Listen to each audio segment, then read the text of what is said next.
നീ ഒന്ന് അവിടെ നിന്നെ.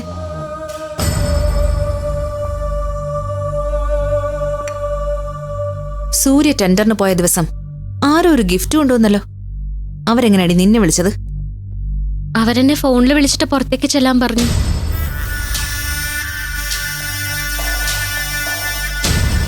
നീ എന്താ സെലിബ്രിറ്റിയാണോ? എല്ലാവരുടെയും കയ്യിൽ നിന്റെ നമ്പർ ഉണ്ടാവാൻ. വന്നവനുമായിട്ട് നിനക്കെന്താടി കണക്ഷൻ? എനിക്കവരറിയില്ല മാഡം, സത്യമായിട്ടും അറിയില്ല.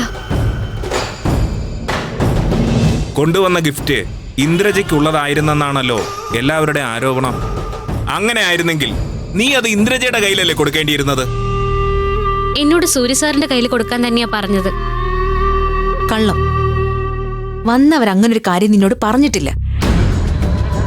പക്ഷെ എന്നെ ഒറ്റ കൊടുക്കണമെന്നും ഈ വീട്ടിൽ നിന്ന് എന്നെ പുറത്താക്കണമെന്നും നീ തീരുമാനിച്ചു.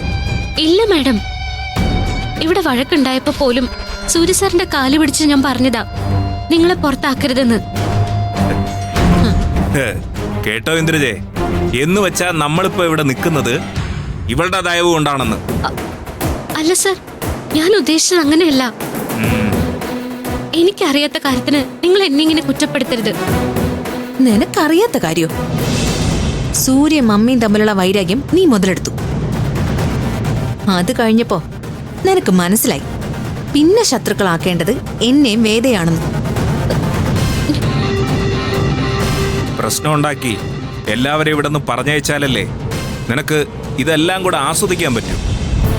അല്ലടി, ഗർഭമില്ലാന്ന് പറഞ്ഞപ്പോ നീ പറഞ്ഞല്ലോ ഇവിടെ നിന്നൊന്നും കൊണ്ടുപോകാൻ ഉദ്ദേശമില്ലാന്ന്. അത് കള്ളമല്ലേടി? സൂര്യയും സൂര്യയുടെ സ്വത്തും പ്രതീക്ഷിച്ചല്ലടി നിന്റെ കുടുംബക്കാര് നാട്ടുമ്പുറത്ത് കഴിയുന്നേ. സാർ വെറുതെ അനാവശ്യം പറയരുത്. നീ ആരോടടി കഴിച്ചുണ്ടി സംസാരിക്കുന്നത്? നോക്ക്, സൂര്യ തരുന്ന ധൈര്യത്തിന്റെ പേരില് ഞങ്ങളെ ചോദ്യം ചെയ്യാനോ ഉപദേശിക്കാനോ വന്നാലുണ്ടല്ലോ കൊന്നുകളയും നിന്നെ ഞാൻ. മനസ്സിലായടി?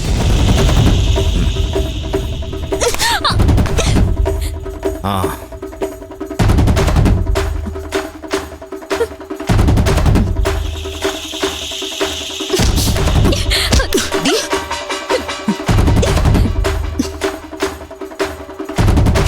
മുൻപ് മമ്മി നിന്നെ എതിർത്തിരുന്നപ്പോ പല തവണ ഞാൻ നിന്നെ സപ്പോർട്ട് ചെയ്തിട്ടുണ്ട്. പക്ഷെ ഇനി മമ്മിയെ പോലെ എന്റെ മുന്നിൽ നീ വരാൻ പാടില്ല. ഒരു കാര്യം സംസാരിക്കാനും പാടില്ല. പോടി.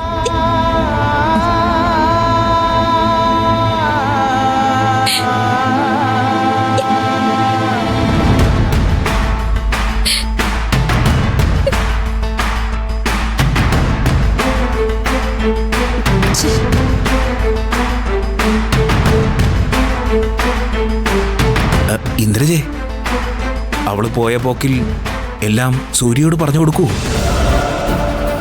അതുണ്ടാവില്ല. ഇപ്പോഴെനിക്കൊരു മനസ്സമാധാനം കിട്ടിയത്.